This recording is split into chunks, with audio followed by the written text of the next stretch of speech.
আল্লাহ তাআলা বলেন আর রহমান, দয়াময় আল্লাহ, আল্লামাল কুরআন, যিনি শিক্ষা দিলেন কুরআন, খলাকাল ইনসান, যিনি সৃষ্টি করলেন ইনসান। ইনসান মানে মানুষ। ইনসান মানে কি? মানুষ। বাস্তবতার সাথে একটু বিপরীত দেখা যায়। কেমন? আমরা আগে দুনিয়াতে আসি, এরপরে আমাদেরকে শেখানো হয়। দুনিয়াতে আমি আপনি যখন আসলাম, তখন আমি আপনি কোনো ভাষা জানতাম না। ক্ষুধা লাগলেও কান্না করতাম, প্রস্রাব লাগলেও কান্না, পায়খানার বেগ হলেও কান্না। একটাই ভাষা ছিল, শুধু কান্না, কান্না আর কান্না। তাহলে বাস্তবতা হচ্ছে মানুষ আগে দুনিয়াতে আসে, এরপরে জ্ঞান শেখে। কিন্তু আল্লাহ তাআলা সূরা রহমানের শুরুতে বাস্তবতার বিপরীতটা বলেছেন। মনে হচ্ছে, বোঝার চেষ্টা করুন। আর রহমান অর্থ হলো দয়াময় আল্লাহ, আল্লামাল কুরআন, যিনি শিক্ষা দিলেন কুরআন, খলাকাল ইনসান, যিনি সৃষ্টি করলেন মানুষকে। তো মানুষ সৃষ্টির কথাটা পরে বললেন, আগে শিক্ষার কথা বললেন। বাস্তবতায় দেখা যায় মানুষ সৃষ্টি হয় আগে, মানুষ দুনিয়াতে আসে আগে, এরপরে শিক্ষা অর্জন করে। মুহতারাম হাজিরিন, সূরা রহমানের আয়াত দ্বারা আমরা বাস্তব বিরোধী অনুভব করছি। বিষয়টা আসলেও বাস্তব বিরোধী নয়। তাহলে এর জবাব কি? এর বিভিন্ন জবাব আছে। সবগুলি জবাব দেওয়ার সময় আমার হাতে নাই। যদি সুযোগ হয় আমি দুইটি জবাব আপনাদের সামনে পেশ করব। হয়তোবা দুইটি জবাব পেশ করতে করতেই আমার সময় শেষ হয়ে যাবে। প্রথম জবাব খুব সহজ করে বলছি। আলহামদুলিল্লাহি কাফা ওয়া সালামুন আলা ইবাদিহিল্লাযীনা ইসতাফা। أما بعد فأعوذ بالله من الشيطان الرجيم. بسم الله الرحمن الرحيم. الرحمن علم القرآن خلق الإنسان. وقال رسول الله صلى الله عليه وسلم خيركم من تعلم القرآن وعلمه أو كما قال عليه الصلاة والسلام. कौनैन का मुख्तार खुदा तुमको बनाया, कौनैन का मुख्तार खुदा तुमको बनाया, उम्मत के निगाहबान खुदा तुमको बनाया, उम्मत के निगाहबान खुदा तुमको बनाया। तकबीर में कलमा में नमाजों में अदा में, तकबीर में कलमा में नमाजों में अदा में, है नाम इलाही से मिला नाम मुहम्मद, है नाम इलाही से मिला नाम मुहम्मद। সম্মানিত উপস্থিতি, আমি আপনাদের খেদমতে পবিত্র কোরআনুল কারীমের সুপ্রসিদ্ধ সূরা সূরাতুর রহমানের শুরুর দিক থেকে তিনখানা ছোট্ট ছোট্ট আয়াতে কারিমা তেলাওয়াত করেছি। এই আয়াতের ভিতরে আল্লাহ পাক রব্বুল আলামিন কি বলেছেন, এর তাৎপর্য কি, এর তাফসীর বা ব্যাখ্যা কি, সেই দিকে আমি আস্তে আস্তে যাওয়ার চেষ্টা করছি। আগে আমরা আয়াতের অনুবাদটা একটু শোনার চেষ্টা করি। আল্লাহ তাআলা বলেন, আর রহমান, দয়াময় আল্লাহ, আল্লামাল কুরআন, যিনি শিক্ষা দিলেন কুরআন, খলাকাল ইনসান, যিনি সৃষ্টি করলেন ইনসান। ইনসান মানে মানুষ। ইনসান মানে কি? মানুষ। বাস্তবতার সাথে একটু বিপরীত দেখা যায়। কেমন? এখানে আমরা যারা আছি, আমরা কি মায়ের গর্ভ থেকে দুনিয়াতে আসার আগেই জ্ঞান শিখে ফেলেছি? আগে দুনিয়াতে আসতে হয়, এরপরে শিখতে হয়। বাবা মা আমাদেরকে শিখায়, এইটা তোমার আব্বু লাগে, এটা তোমার আম্মু, এটা তোমার দাদি, হ্যাঁ, এটা তোমার চাচি। বাবা মা আমাদেরকে শিক্ষা দেন। আমরা আগে দুনিয়াতে আসি, এরপরে আমাদেরকে শিখানো হয়। দুনিয়াতে আমি আপনি যখন আসলাম, তখন আমি আপনি কোনো ভাষা জানতাম না। ক্ষুধা লাগলেও কান্না করতাম, প্রস্রাব লাগলেও কান্না, পায়খানার বেগ হলেও কান্না। একটাই ভাষা ছিল, শুধু কান্না, কান্না আর কান্না। কোনো কিছুই জানতাম না, বুঝতাম না। আল্লাহ পাক এক আয়াতে বলেন, লা ইয়ালামুনা শাইআ। জন্মের পরে শিশুরা কিছুই জানতো না, তাদের কোনো জ্ঞান ছিল না, তারা কোনো কিছু বলতে পারতো না, বুঝতো না। এই যে বলার ক্ষমতা, বোঝার ক্ষমতা কে দিয়েছেন? আল্লাহ তাআলা দিয়েছেন। তাহলে বাস্তবতা হচ্ছে, মানুষ আগে দুনিয়াতে আসে, এরপরে জ্ঞান শেখে। কিন্তু আল্লাহ তাআলা সূরা রহমানের শুরুতে বাস্তবতার বিপরীতটা বলেছেন মনে হচ্ছে। বোঝার চেষ্টা করুন। আর রহমান অর্থ হলো দয়াময় আল্লাহ। আল্লামাল কুরআন, যিনি শিক্ষা দিলেন কুরআন। খলাকাল ইনসান, যিনি সৃষ্টি করলেন মানুষকে। তো মানুষ সৃষ্টির কথাটা পরে বললেন, আগে শিক্ষার কথা বললেন। বাস্তবতায় দেখা যায় মানুষ সৃষ্টি হয় আগে, মানুষ দুনিয়াতে আসে আগে, এরপরে শিক্ষা অর্জন করে। বাস্তবতার সাথে সম্পূর্ণ বিপরীত কিনা? প্রশ্ন হলো, মানুষ আগে দুনিয়াতে আসে, এরপরে জ্ঞান শেখে, এটা স্বাভাবিক একটা অবস্থা। কথা বলেন। কিন্তু আল্লাহ পাক আগে জ্ঞানের কথা বললেন, পরে সৃষ্টির কথা বললেন। বাস্তবতার সাথে বিরোধ কেন? এই হচ্ছে প্রশ্ন। এর বিভিন্ন জবাব আছে, সবগুলি জবাব দেওয়ার সময় আমার হাতে নাই। যদি সুযোগ হয় আমি দুইটি জবাব আপনাদের সামনে পেশ করব, হয়তো বা দুইটি জবাব পেশ করতে করতেই আমার সময় শেষ হয়ে যাবে। প্রথম জবাব খুব সহজ করে বলছি। আর রহমান, এটা প্রথম আয়াত, সবার উপরে। 2 নম্বর, আল্লামাল কুরআন, যিনি কোরআন শিক্ষা দিলেন, এটা দ্বিতীয় নম্বরে আছে। এটা উপরে, এটা নিচে। সবার নিচে কি? খলাকাল ইনসান, অর্থাৎ মানুষ সৃষ্টির কথা। তাহলে মানুষ যদি আল্লাহর কাছ থেকে দয়া পাইতে চায়, মাঝখানে এই কোরআনকে ভায়া বা মাধ্যম বানিয়েই আল্লাহর কাছ থেকে দয়া পাইতে হবে।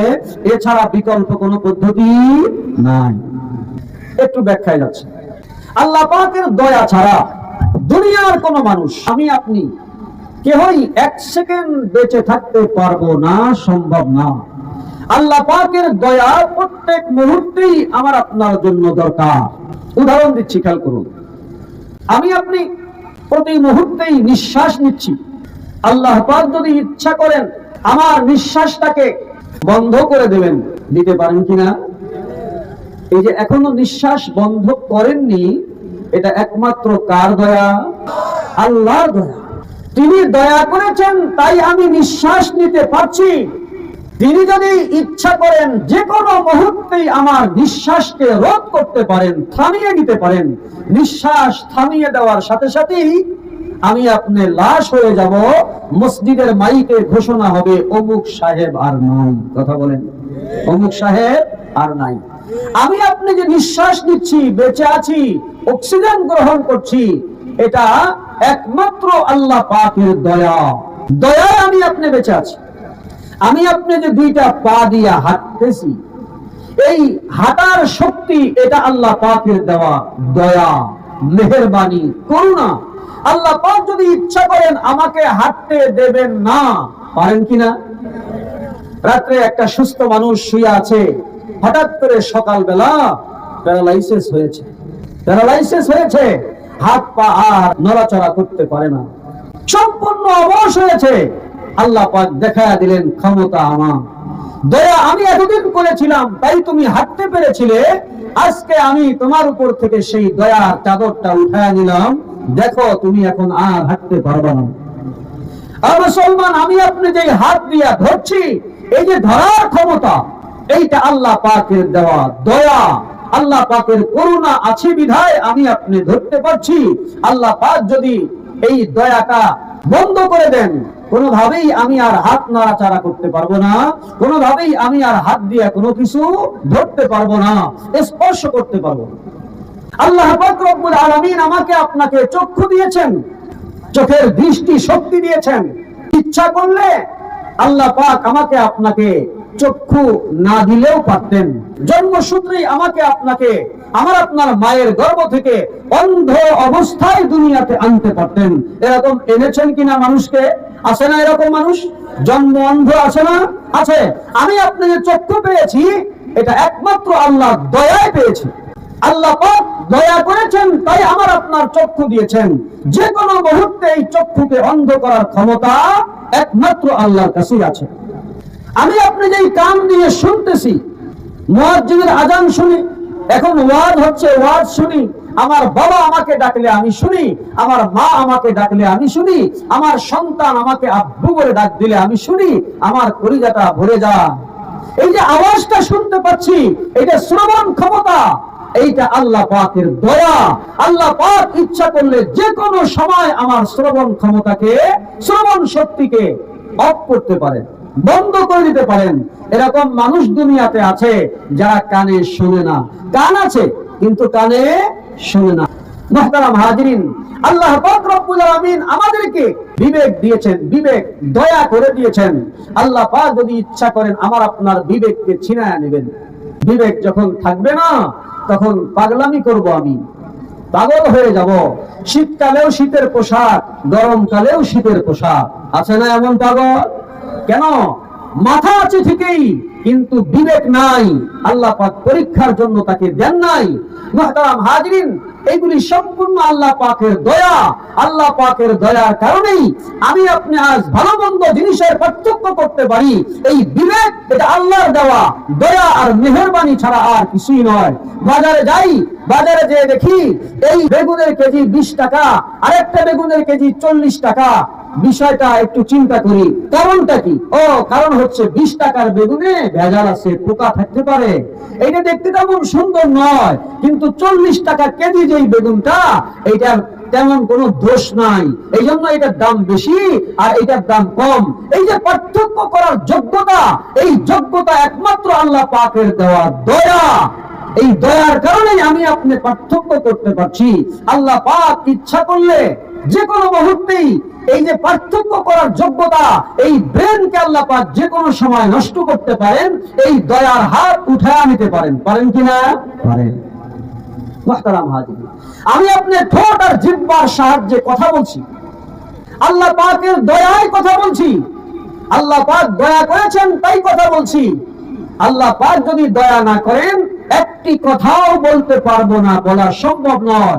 সমাজে এমন ব্যক্তি আছে, আমার আপনার মতো ঠোঁটও আছে, জিহ্বাও আছে, কিন্তু কথা বলতে পারে না। আছে না এমন লোক? আছে। তাহলে কি বোঝা গেল? ঠোঁট আর জিহ্বা থাকলেই কথা বলা যায় না। কথা বলা এই যোগ্যতা, এটা আল্লাহ পাকের দেওয়া, আল্লাহ পাকের মেহেরবানি, এটা আল্লাহ দিয়েছেন। এই দয়া যদি আল্লাহ পাক না করেন, কোনোভাবেই আমি আপনি কথা বলতে পারবো না। তাহলে আল্লাহর পক্ষ থেকে দয়া পাইতে হলে মাধ্যম একটাই, সেটা হলো কোরআন। মাধ্যম একটাই, কি সেটা? কোরআন। কি বুঝাইলাম? উপরে আল্লাহ আর রহমান, এরপরে আল্লামাল কোরআন, এরপরে হচ্ছে কোরআন শিক্ষা, 3 নম্বরে সবার নিচে হলো ইনসান, মানুষের কথা বলেছেন। মানুষ যদি আল্লাহর কাছ থেকে দয়া পাইতে চায়, তাহলে একমাত্র কোরআনের মাধ্যমে দয়া পাবে, এছাড়া আর কোনো বিকল্প পদ্ধতি নাই।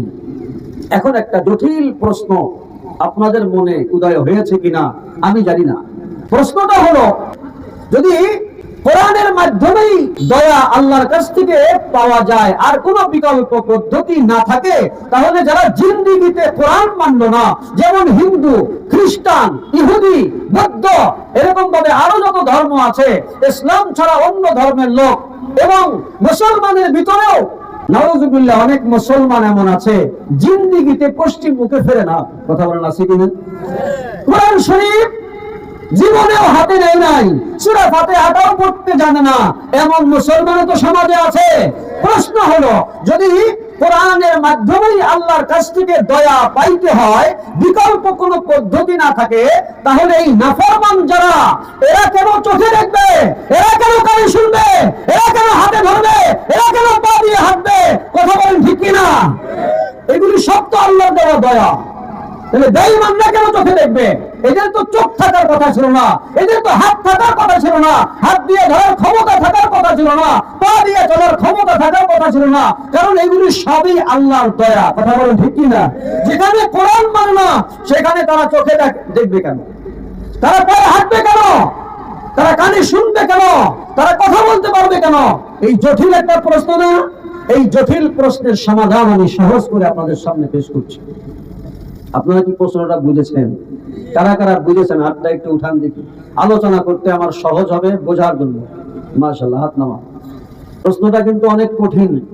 যদি কোরআনের মাধ্যমেই দয়া আসতে হয় আর কোনো বিকল্প পদ্ধতি না থাকে, তাহলে যারা কোরআন মানে না এরা কেন চোখে দেখবে? চোখে দেখা তো আল্লাহর দয়া। কথা বলেন ঠিক কি না?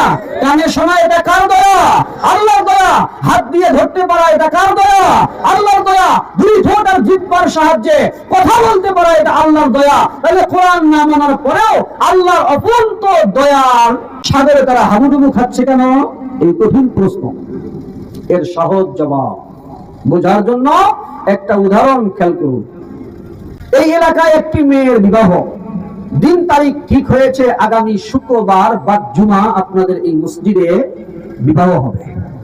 বরের বাড়ি হচ্ছে টাঙ্গাইল, বোঝানোর জন্য বলছি। ছেলে মেয়ে উভয়কে দেখেছে, পছন্দ হয়েছে। মেয়ে পক্ষ মহা খুশি, ছেলে পক্ষ মহা খুশি। মেয়ে পক্ষ মেয়ের বিবাহের দিনে বা বিবাহের আগে থেকেই সুন্দর গেট সাজিয়েছে, সামিয়ানা টানিয়েছে, লাইটিং করেছে, ডেকোরেশন করেছে। মেয়ে পক্ষ বর পক্ষকে জিজ্ঞাসা করেছে, আপনারা কতজন বরযাত্রী আসবেন? ছেলে পক্ষ বলেছে, আমরা 100 জন বরযাত্রী আসবো। যাই হোক, দিন তারিখ অনুযায়ী শুক্রবারে বা জুমা তারা এসে উপস্থিত। বরযাত্রী এসেছে 100। মাশাআল্লাহ, মেয়ে পক্ষ তাদেরকে রিসিভ করেছে, তাদেরকে আপ্যায়নের জন্য টেবিল চেয়ারে সুন্দর ব্যবস্থা করেছে। সেখানে বিভিন্ন আইটেমের খাবার তৈরি করেছে। খাবার দেবে এই মুহূর্তে মেয়ে পক্ষ জিজ্ঞাসা করেছে, আচ্ছা আপনারা এসেছেন বরযাত্রী তাই না? বলে জি। তো বর কোথায়? বরকে তো দেখি না, আপনারা বরযাত্রী এসেছেন, বর কোথায়? তো বরযাত্রী বলে, ও আমাদের বর আজকে উনি আসতে পারবেন না। বর আসতে পারবে না কেন? বলে এই মেয়েকে বিবাহ করতে রাজি না, এই জন্য উনি আসতে পারবে না। তো যেহেতু রান্না বান্না আমাদের জন্যই করেছেন, আমাদেরকে একটু খাওয়াই দেন। এখানে কোনো মেয়ে পক্ষ আছেন বর না আসলে বরযাত্রীকে সুন্দর করে খাওয়াই দেবেন? আছেন কি? কেউ আছেন? নাই। কেন ভাই? রান্না তো বরযাত্রীর জন্যই করেছেন নাকি বরের জন্য করেছেন? আরে ভাই, বর তো বিয়ার দিনে খায় না বেশি, 1 চামচ পায়েস খায়, কি বলেন, 1 ঢোক শরবত, এই একটু পানি খায়, তেমন কিছু খায় না। খায় বেশি কারা বলেন? বরযাত্রী। কারা বেশি খায়? বরযাত্রী খায়। তো মেয়ে পক্ষ জিজ্ঞাসা করলো, হ্যাঁ রান্না তো আপনাদের জন্যই করেছি, তবে আপনাদেরকে উদ্দেশ্য করে রান্না করিনি। উদ্দেশ্য একজন, তিনি হলো বর। তিনি কে? বরকে উদ্দেশ্য করে আপনাদের জন্য রান্না হয়েছে। মূল লক্ষ্য উদ্দেশ্য হলো কে? বর। তো বর যেহেতু আসেনি, আপনাদেরকে আর খেতে দেওয়া হবে না। কথা বলেন ঠিক কি না? আপনাদের জন্য আর এই খাবার বরাদ্দ নাই। প্রয়োজনে আমাদের এলাকার গরিবদেরকে খাওয়াই দেবো, প্রয়োজনে কুত্তারে খাওয়াবো, তবু আর খাওয়াইতাম না। কথা বলেন ঠিক কি না? যার জন্য আয়োজন করেছি সে যেহেতু আসেনি, এই জন্য তোমাদেরকে আর আপ্যায়ন করা হবে না। অতএব তাড়াতাড়ি এখান থেকে ভাগো। আচ্ছা, এইটা হলো উল্টা দিকটা বললাম। এবার সঠিক দিকটা বলি। বর এসেছে, সাথে বরযাত্রীও এসেছে। মাশাআল্লাহ, মেয়ে পক্ষ তো মহা খুশি, বর এসেছে, সাথে বরযাত্রী এসেছে। এইবার বরযাত্রীর জন্য টেবিলে খাবার রাখা হয়েছে, চেয়ার দেওয়া হয়েছে, তারা সুন্দর মতো খাইতেছে, ইচ্ছা মতো খাইতেছে। আপনাদের কাছে আমার প্রশ্ন, বিবাহের দিনে বরযাত্রী বেশি খায় না বর বেশি খায়? আপনারা বর হয়েছেন না, এখানে কিছুই বোঝেন না। আরে ভাই, বর তো এরকম ভাবে রুমাল দিয়া কি বলেন মশা কামড়ালেও তাড়াইতে চায় না, শরম লাগে। বর যে পরিমাণ খায়, 1/2 চামচ পায়েস খায়, 1 ঢোক শরবত খায়, 2-1 লোকমা ভাত খায়, কিন্তু বরযাত্রী কি পরিমাণ খায়? আল্লাহু আকবার। বরের চাইতে 50 গুণ বেশি খায় এক একজন বরযাত্রী। কথা বলেন ঠিক কিনা? প্রশ্ন হলো, যার উদ্দেশ্যে এত আয়োজন করা হলো তিনি কেন আধা চামচ খাবেন, তিনি কেন আধা ঢোক পানি খাবেন? যার ওসিলায় খাইতেছে তারা কেন বেশি খাবে? কথাটা বুঝতে পারছি কিনা? যার জন্য এত আয়োজন, লক্ষ লক্ষ টাকা খরচ, তিনি কেন কম খাইতেছেন? তার ওসিলায় যারা খায় অর্থাৎ বরযাত্রী, এরা কেন এত বেশি খায়?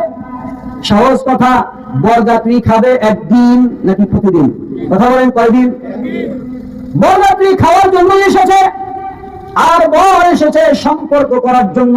আজকে খাওয়ার জন্য আসে নাই, বর আজকে খাওয়ার জন্য আসে নাই, বরযাত্রী এসেছে খাওয়ার জন্য, বর এসেছে সম্পর্ক করার জন্য। আগামীকাল থেকে বরের যে খাওয়া শুরু হবে, যতদিন পর্যন্ত সম্পর্ক ঠিক আছে ততদিন পর্যন্ত মুরগার রান চালাইবে। কথা বলেন ঠিক কিনা? শাশুড়ির হাতের মুরগার রান, পদ্মার ইলিশ, এরকম ভাবে হৃষ্টপুষ্ট খাসি, দেশি মুরগি, এই যে খাবার শুরু হলো আর কোনোদিন শেষ হবে না। যতদিন পর্যন্ত সম্পর্ক থাকবে ততদিন পর্যন্ত এই বর খাইতেই থাকবে, খাইতেই থাকবে, খাইতেই থাকবে। এই জন্য বর আজকে খাওয়ার জন্য আসেনি, বর এসেছে সম্পর্ক করার জন্য। কিন্তু বরযাত্রী মূলত এসেছে খাওয়ার জন্য, সম্পর্ক করার জন্য আসে নাই। এই জন্য ইচ্ছা মতো খাও, খাইবা তো একদিন। কথা বলেন, আরে ভাই পুরো একদিন তো না, এক সন্ধ্যা এক বেলা খাইবা। ইচ্ছা মতো খাও, তবে শুনে রাখো নিজের যোগ্যতায় খাইতে পারবা না। কথা বলেন ঠিক না? তুমি হাকিম আছো, ওকিল আছো, ব্যারিস্টার আছো, ডাক্তার আছো, মাস্টার আছো, ইঞ্জিনিয়ার আছো, অনেক যোগ্যতা ঠিক আছে, কিন্তু বিবাহের দিনে সম্মান পাইতে হলে বর ছাড়া আসলে খাবার পরিবর্তে ঝাড়া পিটা শুরু হয়ে যাবে। কথা বলেন ঠিক কিনা? বর যদি না আসে, বরযাত্রীর 5 পয়সার দাম নাই। তাহলে কি বোঝা গেল? এখানে কি বরযাত্রী নিজের যোগ্যতায় খাইলো না বরের যোগ্যতায় খাইলো? একটু বলেন তো, আবার বলেন কার যোগ্যতা? হ্যাঁ, বরযাত্রী আজকে নিজের যোগ্যতায় খাইতে পারবে না, বরের ওসিলায়, বরের যোগ্যতায় খাইতে হবে। কারণ যেদিন বর ছিল না সেই দিন বরযাত্রীর 5 পয়সার কোনো দাম ছিল না। আজ বর এসেছে বিদায়, বরের ওসিলায় বরযাত্রী ইচ্ছা মতো খাইতেছে। তবে বরযাত্রী সাবধান, তুমি কিন্তু তোমার নিজের যোগ্যতায় খাইতেছো না। কার যোগ্যতায়? বরের যোগ্যতায়। কথাটা বুঝাইতে পারছি আপনাদেরকে? এটা কোনো গাঁজাখুরি কথা না, বাস্তব? বাস্তব। যদি আপনারা এই উদাহরণটা বুঝে থাকেন, এবার শোনেন, তাহলে বোঝা গেল বিবাহের দিনে বরযাত্রীর যোগ্যতা যত বেশি থাক, ডাক্তার, মাস্টার, ইঞ্জিনিয়ার, অ্যাডভোকেট, অমুক সাহেব, তমুক সাহেব, অনেক যোগ্যতা আছে, ওটা আপন আপন জায়গায় আছে, সমস্যা নাই। তবে বিবাহের দিনে যদি বরযাত্রী সম্মান পেতে হয়, একমাত্র বরকে সাথে নিয়ে আসতে হবে, তাছাড়া কোনো সম্মান পাওয়া, কথা বলেন, যাবে? যাবে না। সম্মান পাইতে হলে বরকে সাথে নিয়ে আসতে হবে, বরের সাথেই আসতে হবে। মুহতারাম হাজিরিন, এবার বোঝেন, আল্লাহ পাক বলেন আর রহমান, দয়াময় আল্লাহ, আল্লামাল কুরআন, যিনি শিক্ষা দিলেন কুরআন, খলাকাল ইনসান, সৃষ্টি করলেন মানুষ।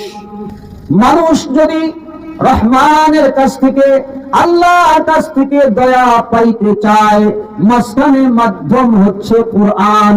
প্রশ্ন ছিল, যারা কোরআন মানে না এরা কেন আল্লাহর দয়া পাবে? এই তো প্রশ্ন ছিল।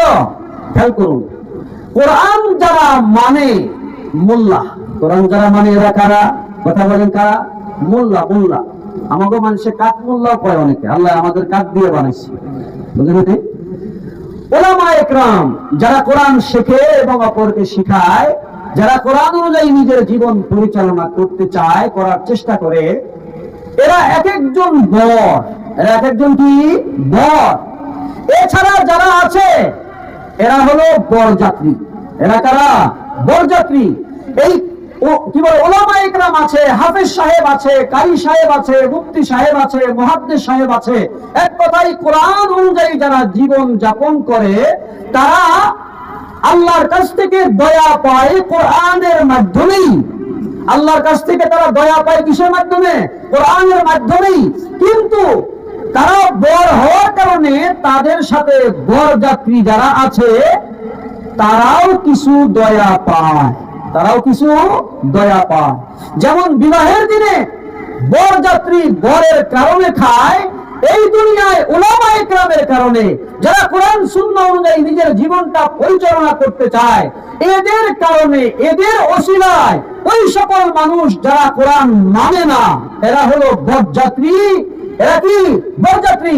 এই আলেমদের কারণে তারাও আল্লাহর পক্ষ থেকে দয়া পায়।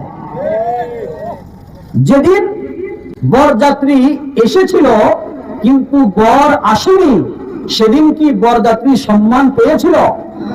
পায়নি। কেন? যার জন্য আয়োজন করা হয়েছে সেই আসে নাই। একটা সময় আসবে যেই সময় বর থাকবে না, উলামায়ে কেরাম থাকবে না, যেই সময় কোরআন অনুযায়ী নিজের জীবন পরিচালনা করার মতো কোন ব্যক্তি এই দুনিয়ায় থাকবে না, আল্লাহ পাক রব্বুল আলামিন সেই দিন আর এই দুনিয়াকে রাখবেন না। বোঝানোর জন্য বলছি, যেদিন শুধু বরযাত্রী আসলো কিন্তু বর আসলো না, মেয়ে পক্ষের মনটা খারাপ না ভালো? খারাপ। এখন মেয়ে পক্ষ কি আর সামিয়ানা রাখবে? আর কি গেট লাগবে না ভেঙে ফেলবে? এই যে লাইটিং করেছিল সেগুলি কি থাকবে না ভেঙে ফেলবে? খুলে ফেলবে? খুলে ফেলবে। এত কিছু আয়োজন করেছিল, এগুলি আর রাখবে না, সব আয়োজন তছনছ করে ফেলবে। ডেকোরেশন করা হয়েছিল সব ফেরত দিয়ে দেবে। একটা সময় আসবে আল্লাহ পাক রব্বুল আলামিন এই পৃথিবীকে ধ্বংস করে দেবেন, যেমন মেয়ে পক্ষ সামিয়ানা ধ্বংস করে দেয়, যেমন মেয়ে পক্ষ সবকিছু আয়োজনকে বাতিল করে, আল্লাহ পাক একদিন এই পৃথিবীর সমস্ত আয়োজনগুলিকে বাতিল করে দেবেন। কোন দিন? যেদিন এই পৃথিবীতে কোনো বর থাকবে না। বর কারা? যারা কোরআন অনুযায়ী নিজের জীবন পরিচালনা করে। মুহতারাম হাজিরিন, আমি জানি না আপনাদেরকে বুঝাইতে আমি পারছি কিনা।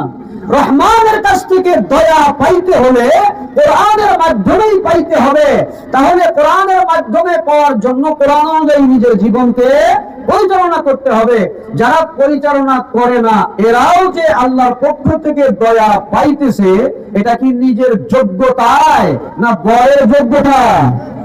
এবার একটা হাদিস বলার চেষ্টা করি। রাসূলুল্লাহ সাল্লাল্লাহু আলাইহি ওয়াসাল্লাম বলেন, লা তাকুমুস সাআহ হাত্তা ইউকাল ফিল আরদি আল্লাহ আল্লাহ, আও কামা ক্বালা আলাইহিস সালাতু ওয়াস সালাম। রাসূল সাল্লাল্লাহু আলাইহি ওয়াসাল্লাম বলেন, কিয়ামত ততদিন পর্যন্ত হবে না যতদিন পর্যন্ত এই পৃথিবীতে আল্লাহ আল্লাহ বলনেওয়ালা কোন বান্দা বান্দি থাকবে। যতদিন এই পৃথিবীতে আল্লাহ আল্লাহ বলনেওয়ালা বান্দা বান্দি একজনও থাকবে, ততদিন পর্যন্ত আল্লাহ পাক এই পৃথিবীকে ধ্বংস করবেন না, কিয়ামত হবে না।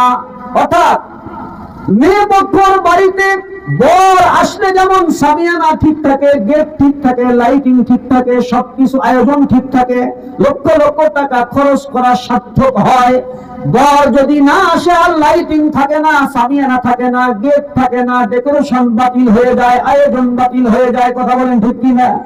এই পৃথিবীতে ইমানদার এক একজন ইমানদার হলে এক একটা বরের মতো। রাসূল বলেন, যেদিন ইমানদার একজনও থাকবে না, সেই দিন আল্লাহ পাক রব্বুল আলামিন ইসরাফিল আলাইহিস সালামকে ডাক দিয়ে বলেন, ইসরাফিল, দুনিয়াতে একটা বড় আর নাই, অর্থাৎ একজন ইমানদারও আর নাই। বেঈমানরা অনেক বড় বড় ডিগ্রিওয়ালা আছে, ডিগ্রিগুলি রাখতে রাখতে রাখতে রাখতে আসমান পর্যন্ত উঠতে পারে। অনেক ডিগ্রিওয়ালা আছে, ডাক্তার আছে, মাস্টার আছে, ইঞ্জিনিয়ার আছে, অ্যাডভোকেট আছে, আরো অনেক বড় বড় ডিগ্রি, নিজের দেশের ডিগ্রি শেষ করে বাহির দেশ থেকে পিএইচডি করে আসছে। ইসরাফিল আলাইহিস সালাম আল্লাহ পাকের আদেশ পাওয়ার সাথে সাথেই কোন ডাক্তারের দিকে তাকাবেন না, কোন মাস্টারের দিকে তাকাবেন না, কোন ইঞ্জিনিয়ারের দিকে তাকাবেন না, যত বড় বড় ডিগ্রিওয়ালা হও না কেন, ইসরাফিল আলাইহিস সালাম কারো দিকে তাকাবেন না। তিনি শুধু খেয়াল করবেন আল্লাহর ওয়াদা হয়েছে। কারণ কি বলে, এখন কোন বর নাই দুনিয়াতে, এখন কি নাই? বর নাই। লাগাও ফুৎকার। ইসরাফিল আলাইহিস সালাম ফুৎকার লাগায় দিবে। এই সামিয়ানার কথা বলছিলাম যে একটু আগে, আসমান হলো সামিয়ানা, আসমানটা টাস করে ফেটে যাবে। এই যে লাইটের কথা বলেছিলাম, লাইট হলো চন্দ্র, সূর্য, নক্ষত্র। ও মুসলমান, কোরআন শরীফে অসংখ্য আয়াতের তো আল্লাহ পাক রব্বুল আলামিন বলেছেন আসমান টাস করে ফেলে যাবে, আসমানের লাইট যেটা সূর্য চন্দ্র নক্ষত্র এগুলি সব ছিটকে পড়ে যাবে, চন্দ্র আলোহীন হয়ে যাবে, কোনো আলো থাকবে না, সূর্য আলোহীন হয়ে যাবে, কোনো আলো থাকবে না, তারকাগুলি আলোহীন হয়ে যাবে, কোনো আলো থাকবে না। এই যে বিশাল বিশাল পাহাড়গুলি আমি আপনি দেখতে পাই, এই বিশাল বিশাল পাহাড়গুলি ধুলিত তুলার মতো উঠতে থাকবে। আর মুসলমান সেই দিন আর আম গাছে আম ধরবে না, আর কাঁঠাল গাছে কাঁঠাল ধরবে না, আর জাম গাছে জাম থাকবে না, আর লেবু গাছে লেবু হবে না, আর জাম্বুরা গাছে জাম্বুরা হবে না, আর নারিকেল গাছে নারিকেল হবে না, ডাব হবে না, সাগরে আর মাছ থাকবে না। মাছ থাকবে কোত্থেকে? সাগরের সমস্ত প্রাণীগুলিকে শুকায়া ফেলবেন। নাউযুবিল্লাহ বলেন। আর মুসলমান সাগরের এত গভীর পানি, এক ফোঁটা পানিও থাকবে না, সাগরের নিচ থেকে আগুন বের হবে, আগুন আগুন। নাউযুবিল্লাহ। কেন আসমান রাখবেন না? কেন আম গাছে আম নাই কেন? কাঁঠাল গাছে কাঁঠাল নাই কেন? লেবু গাছে লেবু নাই কেন? সাগরে মাছ নাই কেন? গোলাপ কেন আর ফোটে না? চামেলি কেন আর হাসে না? রজনীগন্ধা কেন আর তার ঘ্রাণ ছড়ায় না? বলে এখন দুনিয়াতে যা আছে এরা হলো বরযাত্রী। বরযাত্রী বর না থাকলে যেমন বেইজ্জতি হয়, এখন বর না থাকার কারণে এদেরকে এখন বেইজ্জত করা হবে। আল্লাহ পাকের হুকুম পাওয়ার সাথে সাথে ইসরাফিল আলাইহিস সালাম সিংহায় ফুৎকার দেওয়ার সাথে সাথে পুরো দুনিয়াটাকে তিনি উল্টায়া দেবেন। নাউযুবিল্লাহ বলে। তাহলে কি বুঝলাম? যদি আল্লাহর পক্ষ থেকে রহমত পাইতে হয় একমাত্র মাধ্যম হলো কোরআন। একমাত্র মাধ্যম কি? কোরআন। এই কোরআন অনুযায়ী যারা জীবন পরিচালনা করছে তারা আল্লাহর পক্ষ থেকে রহমত পেয়েছে, তাই তারা চোখে দেখে, তাই তারা কানে শোনে, তাই তারা কথা বলতে পারে, তাই তারা হাত দিয়ে ধরতে পারে, তাই তারা পা দিয়ে চলতে পারে, তাই তারা দুনিয়ার নাজনিয়াত ভোগ করে। প্রশ্ন ছিল যারা কোরআন মানে না, কোরআনের সংবিধান মানে না, আল্লাহর বিধান মানে না, জীবনে পশ্চিম মুখে নামাজ পড়ে না, জীবনে আলিফ বা তাসা পড়ে না, এরা কেন আল্লাহর দয়ার সাগরে হাবুডুবু খায়? প্রশ্ন মনে আছে? বলে এরা যে আল্লাহর দয়াগুলি পাইতেছে কোরআন মানার কারণে নয়, যারা কোরআন মানে এই বরের সাথে বরযাত্রী হিসাবে খাইতেছে। কথা বলেন ঠিক কিনা? আর মুসলমান বোঝার চেষ্টা করুন, বিবাহের দিনে বর যে পরিমাণ খায় এর চাইতে 50 গুণ বেশি খায় বরযাত্রী। কথা বলেন ঠিক কিনা? বলে বরযাত্রী এত বেশি কেন খায়? বুঝেন, এই দুনিয়াতে ইহুদি খ্রিস্টানের সম্পদ বেশি না মুসলমানের সম্পদ বেশি? কথা বলেন। মুসলমানের সম্পদ বেশি নয়, ইহুদি খ্রিস্টানদের সম্পদ বেশি, পাওয়ার বেশি, এসি গাড়ি, এসি বাড়ি, বাজারের মাছটা বড় মাছটা ক্রয় করে অমুক নেতা সাহেব, জীবনে পশ্চিম মুখে ফিরে না, আলিফ বাতাসা পড়ে না, সূরা ফাতিহা শুদ্ধ নাই, বাজারের বড় মাছটা কেনে, দামি দামি ফল ক্রয় করে, দামি দামি পোশাক পরে, দামি দামি গাড়িতে চলে, এসি বাড়ি এসি গাড়িতে চলে। জিজ্ঞাসা করতে চাই, ও অমুক সাহেব, আপনি যে বড় মাছটা কিনলেন নিজের যোগ্যতায় কেনেন নাই, এসি গাড়িতে উঠলেন নিজের যোগ্যতায় ওঠেন নাই, এসি গাড়িতে বসবাস করেন নিজের যোগ্যতায় আপনি করেননি, আপনি বরযাত্রী হয়ে একটু বেশি বেশি খাইছেন। কথা বোঝেন নাই? আপনারা শুনেছেন ঘটনা, সাহাবা একরাম একদিন না খেয়েছিলেন, 2 দিন না খেয়েছিলেন, 3 দিন না খেয়েছিলেন। আমার নবী, আপনার নবী, বিশ্ব নবী মুহাম্মদুর রাসূলুল্লাহ সাল্লাল্লাহু আলাইহি ওয়াসাল্লাম পেটের ক্ষুধা এত তীব্র ছিল শেষ পর্যন্ত পেটে পাথর বেঁধেছিলেন। শুনেছেন কিনা আপনারা? বর যেহেতু আজকে সম্পর্ক করার জন্য এসেছে, এই জন্য আদা চামচ খেয়েছে, ক্ষুধা নিয়ে বাড়ি চলে গেছে। কথা বলেন ঠিক কিনা? রাসূল ছিলেন বর, সাহাবায়ে কেরাম ছিলেন বর, তাবিঈন ছিলেন বর, তাবিঈন ছিলেন বর, আইম্মায়ে মুজতাহিদিন ছিলেন বর, প্রত্যেকটা ঈমানদার এক একটা বর। কিন্তু বেঈমানের বাচ্চারা এবং যারা মুসলমান নামধারী বেঈমানদের সাথে তাল মিলায়, আসে না? বেঈমানের বাচ্চারা এবং যারা মুসলমান নামধারী বেঈমানদের সাথে তাল মিলায়, এরাও কিন্তু বরযাত্রী, নিজের যোগ্যতায় এক ঢোক পানি পান করার যোগ্যতা রাখে না। এই জন্য ঈমানদারের ওসিলায় এই দুনিয়াতে রহমত আসে। এইখান থেকে এই ভণ্ডরা, এই বদমাইশরা, এই নাস্তিক মুক্তাদরা নিজেরা বরযাত্রী সেজে ইচ্ছা মতো খায়।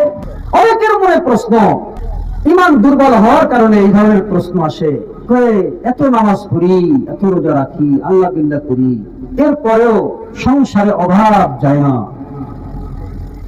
অসুস্থতা লেগেই আছে। আর দেখো আমার পাশের মুশরিক হিন্দু 33 কোটি দেবতার পূজা করে, তার ক্ষেতের ধানটা কত সুন্দর হয়েছে, হ্যাঁ, তার গাছে কত সুন্দর আম ধরলো, কত সুন্দর কাঁঠাল হয়েছে, কিন্তু আমি 5 ওয়াক্ত নামাজ পড়ি, রোজা রাখি, কিন্তু আমার গাছে তেমন ফল হয় নাই। এরকম ঘটনা ঘটে কিনা? ঘটে। বিষয়টা কি? বিষয় হলো আল্লাহ পাক রব্বুল আলামিন মাঝে মাঝে পরীক্ষা করেন। ও বর, তোমাকে তো দুনিয়াতে বর হিসেবে পাঠিয়েছি, বিয়া আমি পড়াবো জান্নাতে। আল্লাহ পাক জান্নাতে বিয়া পড়াইবেন, এখন আমরা বর হিসেবে আছি, বরের মতো সেজে গুজে আছি। আমরা তো অনেকে বরের মতো সাজতেও রাজি না। বিয়ের দিনে শুধু টুপি লাগাইলাম, শেষ। এরপরে আর ওই টুপি দিয়ে কি নামাজ হয়? কথা বলেন। ওই টুপি কি নামাজ পড়ার জন্য মাথায় দিয়েছিল? যাই হোক, ওই দিকে আমি যাব না। আমি যে কথাটি বলার চেষ্টা করছি সেটা হলো, বিবাহের দিনে বর যেমন অল্প খায়, খাওয়ার টাইম নাই, খাওয়ার জন্য আসেও নাই, সরমেই বাঁচে না বেলায়, খাইব কি? অনুরূপ ভাবে ইমানদাররা এই দুনিয়াতে আসলে খাওয়ার জন্য আসে নাই। ইমানদার এসেছে তার রবের সাথে সম্পর্ক করার জন্য। কার সাথে সম্পর্ক করার জন্য? খেয়াল করুন, আল্লাহ তাআলা বলেন, মানুষ এবং জিন জাতিকে আমি আল্লাহ শুধুমাত্র কেবলমাত্র একমাত্র আমার ইবাদত, আমার দাসত্ব, আমার গোলামি করার জন্যই দুনিয়াতে পাঠিয়েছি। খাওয়ার জন্য পাঠাই নাই, দামি দামি পোশাক পরার জন্য পাঠাই নাই, বিল্ডিং এর জন্য পাঠাই নাই, তোমার কয় একর জমি লাগবে আমি এই জন্য তোমাকে পাঠাই নাই। আর মুসলমান, দুনিয়াতে বসবাস করার জন্য যা কিছু লাগবে এটা তো আল্লাহ পাক দিয়েই দিয়েছেন, সমস্যা নাই। কিন্তু মূল উদ্দেশ্য কি? মূল উদ্দেশ্য হলো আল্লাহ পাকের ইবাদত বন্দেগী করা। এটাই হচ্ছে মূল উদ্দেশ্য। মূল উদ্দেশ্য হচ্ছে আল্লাহর সাথে সম্পর্ক কায়েম করা, সম্পর্ক স্থাপন করা। বর যেমন এসেছে সম্পর্ক স্থাপন করার জন্য, আমরাও এসেছি আল্লাহর সাথে সম্পর্ক স্থাপন করার জন্য, সম্পর্ক কায়েম করার জন্য। আসুন, আমি বলতেছিলাম যে আল্লাহ পাক রব্বুল আলামিন সূরাতুর রহমানের প্রথম আয়াতে বলেছেন আর রহমান। আর রহমান অর্থ কি? দয়াময় আল্লাহ। এরপরে কি বলেছেন? আল্লামাল কুরআন, যিনি শিক্ষা দিলেন কোরআন। এরপরে বলেছেন খলাকাল ইনসান, যিনি সৃষ্টি করলেন ইনসান। তাহলে ইনসান সৃষ্টি, মানুষ সৃষ্টি পরে, আগে কোরআন শিক্ষার কথা কেন বললেন? আগে তো মানুষ দুনিয়াতে আসে, এরপরে তো শেখে, বাস্তবতার বিরোধ দেখা যায়। এই যে একটা প্রশ্ন, এই প্রশ্নের অনেকগুলি জবাব আছে। আমি বলেছি সময় থাকলে দুইটা জবাব দেব, বলেছিলাম কিনা? দুইটা। একটা জবাব খুব সংক্ষেপে দিয়েছি। জবাবটা কি? আল্লাহর কাছ থেকে যদি দয়া নিতে হয়, রহমত নিতে হয়, করুণা নিতে হয়, কোরআনের মাধ্যমেই নিতে হবে, এছাড়া বিকল্প কোনো পদ্ধতি নাই। বিকল্প কোনো পদ্ধতি নাই। এই কথাটা একটু গোছায়া শেষ করে সামনের দিকে যাব। অনেক মানুষ আছে যারা মাদ্রাসা পছন্দ করে না, মসজিদ পছন্দ করে না, উলামায়ে কেরাম পছন্দ করে না, আলেমদের দিকে দেখলেই তেলে বেগুনে জ্বলে ওঠে, আলেমের নামটা শুনতেই পায় না। আছে না এমন কিছু মানুষ? আরে ভাই, বেঈমানদের কথা বাদ দেন, তারা তো মুসলমানের শত্রু, তাদেরকে নিয়ে বলার টাইম নাই। তারা তো আছেই, তারা শয়তানের ফুটবল, শয়তান যেদিকে লাঠি দেয় সেদিকেই যায়, ওটা নিয়ে কোনো কথা না। কথা হলো আমরা যারা আদম শুমারিতে মুসলমান, যার বাবা মুসলমান, নামটা দেখলে বোঝা যায় মুসলমান, যার মা মুসলমান, নামটা দেখলে বোঝা যায় মুসলমান, ঈদের নামাজও মাঝে মাঝে পড়ে, জুম্মার নামাজও মাঝে মাঝে পড়ে, এমন কিছু মুসলমান দেখা যায় যারা এই মাহফিল গুলিও পছন্দ করে না। কথা বলেন ঠিক কি না? যারা কোরআন তেলাওয়াত পছন্দ করে না, আলেমের নাম শুনলেই তেলে বেগুনে জ্বলে ওঠে। আমি জিজ্ঞাসা করতে চাই, ও মিয়া সাহেব, আপনার অনেক ডিগ্রি আছে, ঠিক আছে, তবে আপনি যেই দয়া পেয়েছেন, আপনি যেই চক্ষু দিয়ে দেখেন, আপনি যেই পা দিয়ে হাঁটছেন, আল্লাহ পাকের দয়া পাওয়ার মতো যোগ্যতা আপনার ভিতরে নাই। কারণ আপনি তো কোরআন অনুযায়ী নিজের জীবন চালান না, জীবনে পশ্চিম মুখে ফেরেন না।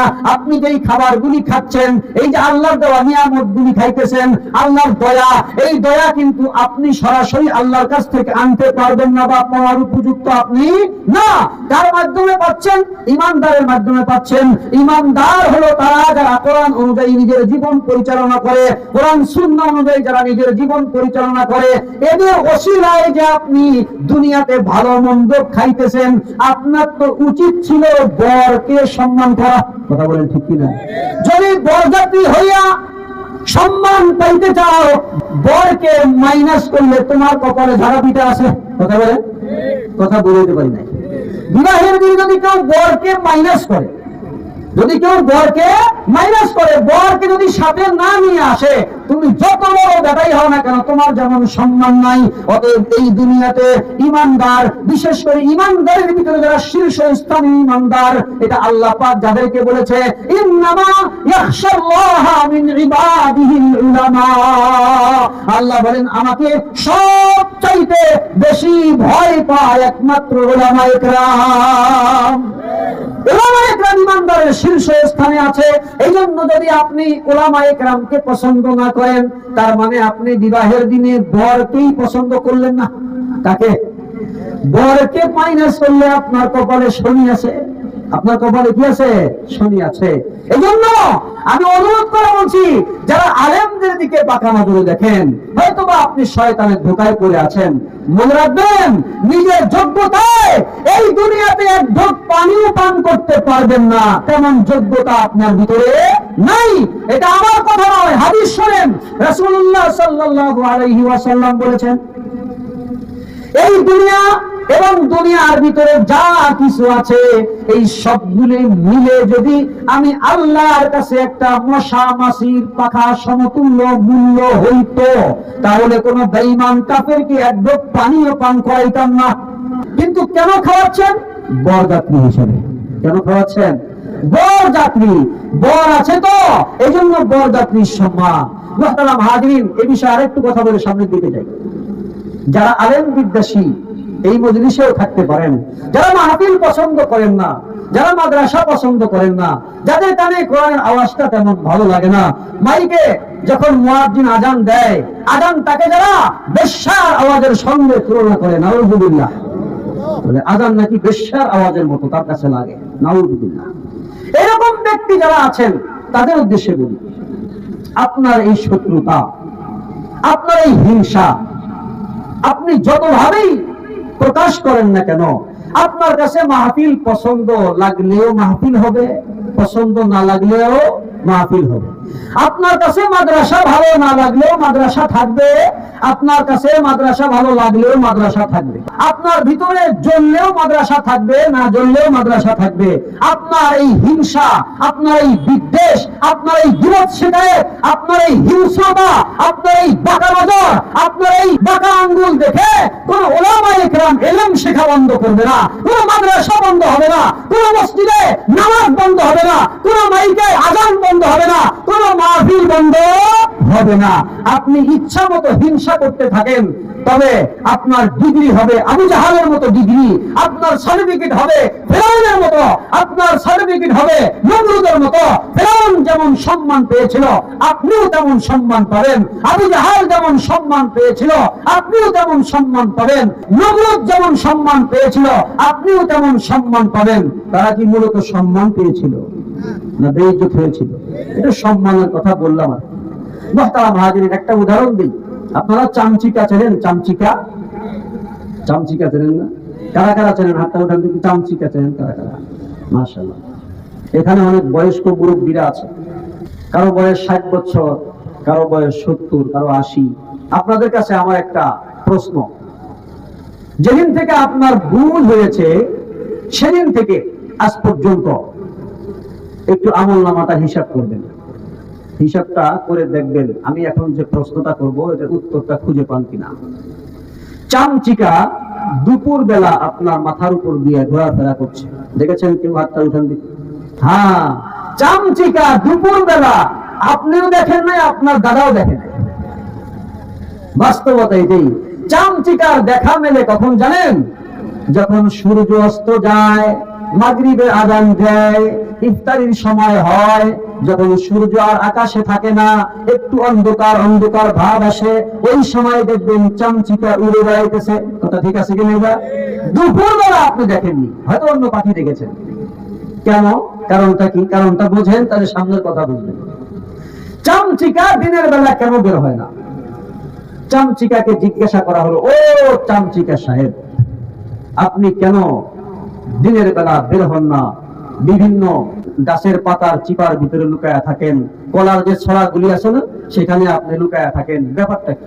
তখন চামচিকা বলে, সূর্যের সাথে আমার শত্রুতা আছে।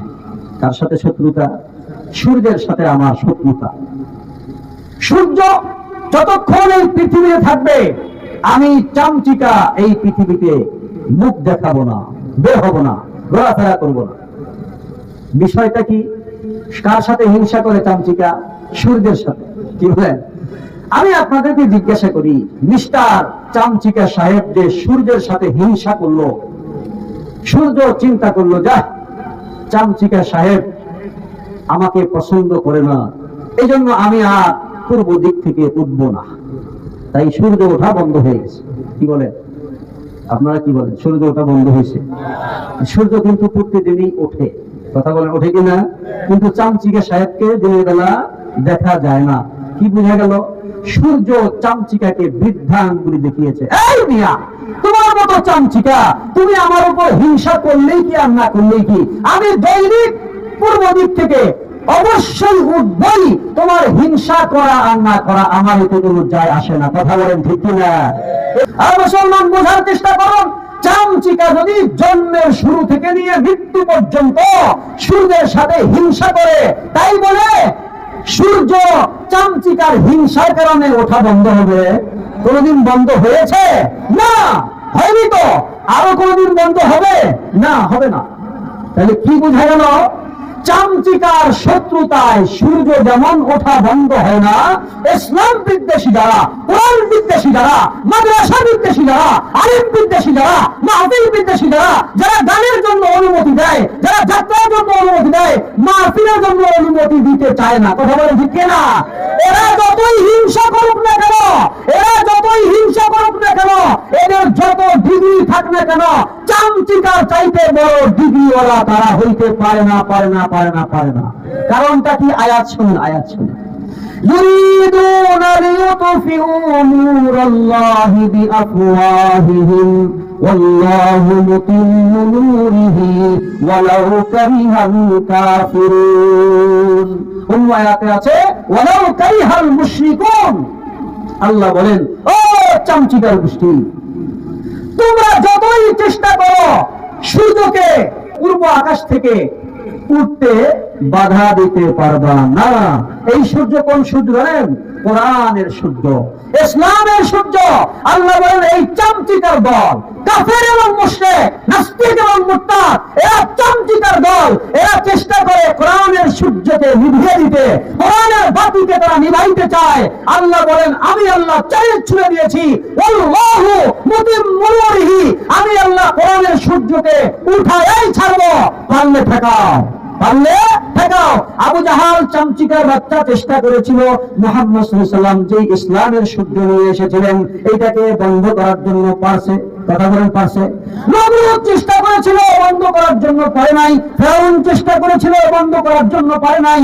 মুহাম্মদ সাল্লাল্লাহু আলাইহি ওয়াসাল্লামের সাথে শত্রুতা করেছে আবু জাহাল, উতবা, শাইবা। এরকম যুগে যুগে যত আবু জাহাল, যত নাস্তিক মুরতাদ, যত কাফের মুশরিক এই ইসলামের বাতিকে, কোরআনের বাতিকে যারা নিভাইতে আসবে, আল্লাহ বলেন, আমি চ্যালেঞ্জ দিয়েছি, আল্লাহু মুতিম্মু নূরিহি, আমি আল্লাহ এই বাতিকে, এই সূর্যকে উদয় করেই ছাড়বো। দেখাও দেখি তোমরা সূর্যকে উঠতে বাধা দিতে পারো কে কে? কেউ কেউ পারছে বাধা দিতে? প্রত্যেকটা জায়গায় ইসলামের জয় হয়েছে।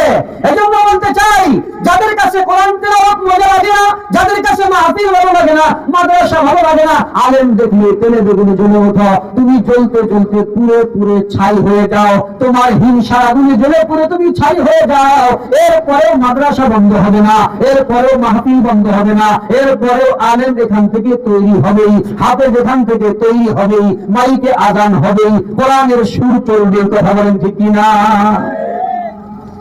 2 নম্বর যেটা উত্তর শুনবেন তো আপনারা। 2 নম্বর উত্তর কোনটা শুনেন।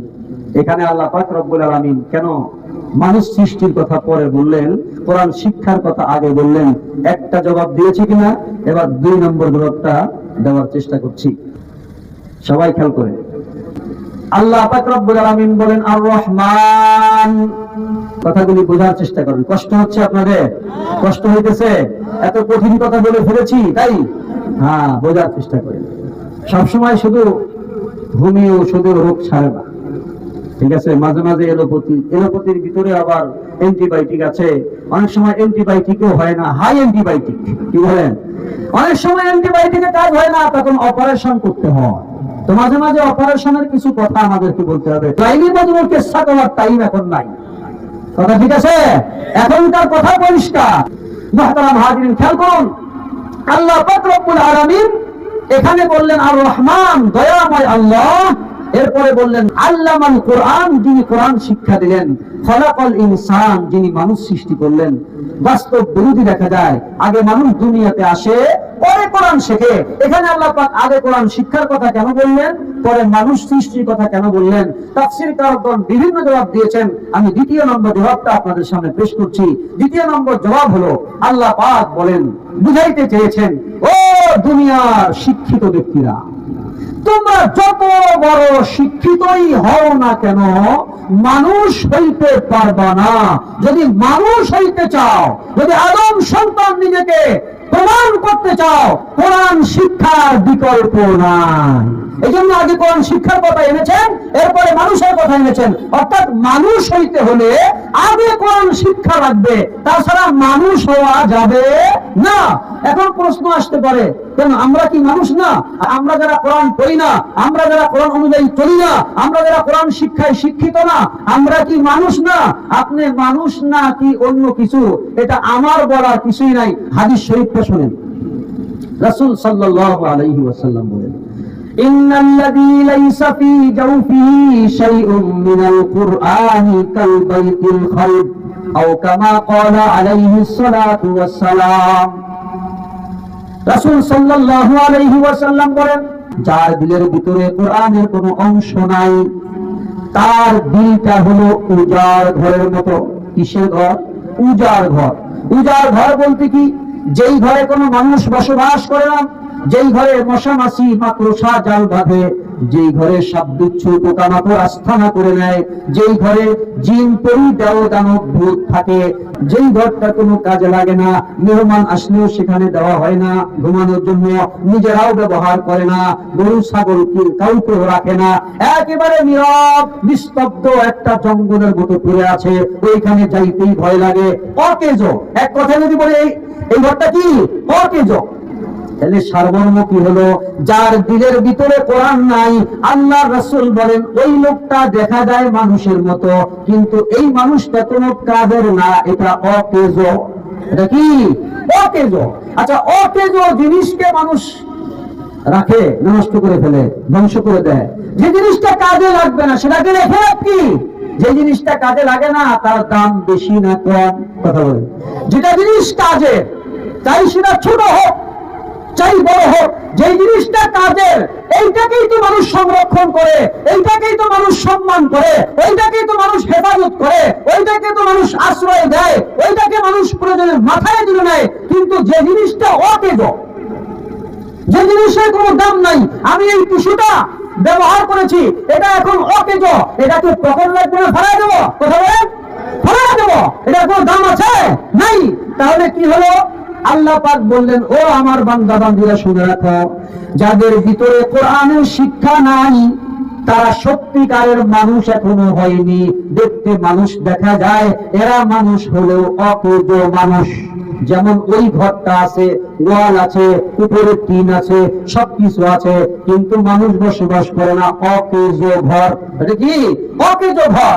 অতএব যদি কেউ নিজেকে মানুষ প্রমাণ করতে চাও, তাহলে কোরআনের শিক্ষা অবশ্যই লাগবে, বাধ্যতামূলক কোরআনের শিক্ষা লাগবে। কোরআনের শিক্ষা ছাড়া দুনিয়ার যত শিক্ষা আছে, কোন শিক্ষার মাধ্যমে মানুষ মানুষ হইতে পারে না। মানুষ হইতে গেলে একমাত্র কোরআনের শিক্ষার মাধ্যমে, কোরআন সুন্নাহর শিক্ষার মাধ্যমে মানুষ মানুষ হইতে পারে। মুহতারাম হাজির, আমি ডাক্তার হওয়াকে নিষেধ করি না, মাস্টার হওয়াকে নিষেধ করি না। ইসলামে ডাক্তারের দরকার আছে, মাস্টারের দরকার আছে, ইঞ্জিনিয়ারের দরকার আছে। কথা বলেন, আছে কিনা? আছে। কিন্তু সবাইকে মুফতি সাহেব হওয়া জরুরি না, সবাই মুহাদ্দিস সাহেব হওয়া জরুরি না, সবাই শাইখুল হাদিস হওয়া জরুরি না। কিছু ডাক্তার থাকার দরকার আছে, কিছু মাস্টার থাকার দরকার আছে, কিছু ইঞ্জিনিয়ার থাকার দরকার আছে। এই সব কিছু মিলায় তো আমাদের দুনিয়ায় চলতে হবে। কিন্তু স্মরণ রাখতে হবে একটি কথা, ও ডাক্তার সাহেব, আপনি যদি একজন বিজ্ঞ ডাক্তার হইতে চান, সত্যিকারের ডাক্তার হইতে চান, মানুষ ডাক্তার হইতে চান, তাহলে কোরআনের সংস্পর্শে আসতে হবে, কোরআন অনুযায়ী আপনাকে চলতে হবে। তাছাড়া আপনি সত্যিকারের ডাক্তারও হইতে পারবেন না। আপনি মিথ্যা মিথ্যা প্রেসক্রিপশন লিখবেন। যেই কোম্পানি যতটা আপনাকে মাল পানি দেবে, মাল পানি বোঝেন তো আপনারা, যেই কোম্পানি যতটা সুবিধা দেবে আপনি সেই ঔষধটা লিখবেন। রোগী ভালো হলো না না হলো ওইটা আপনার দেখার টাইম নাই। এটা কেন? আপনার ভিতরে কোরআনের জ্ঞান নাই। কথা বলেন ঠিক কিনা? আর মুসলমান কি বলবো?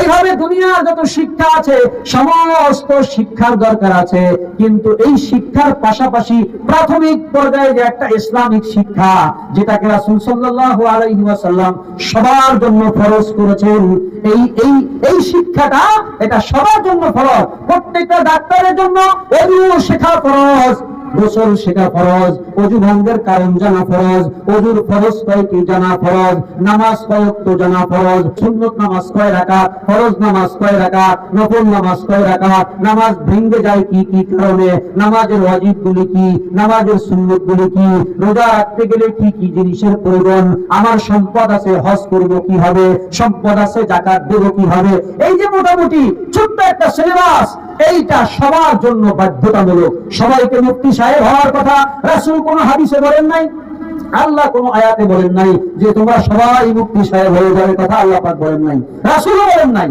কিন্তু ইসলামের প্রাথমিক যেই জ্ঞান, তলাবুল ইলমি ফরিদাতুন আলা কুল্লি মুসলিম, প্রত্যেকটা মুসলমানের উপর দ্বীনে ইলম শিক্ষা করা, দ্বীনে ইলম তলব করা ফরজ। আর মুসলমান এই সিলেবাসটা অনেক বড় নয়, এটা ছোট্ট একটা সিলেবাস। এই ছোট্ট সিলেবাসটা ডাক্তারের জন্য প্রযোজ্য, মাস্টারের জন্য প্রযোজ্য, এরকম ইঞ্জিনিয়ারের জন্য প্রযোজ্য।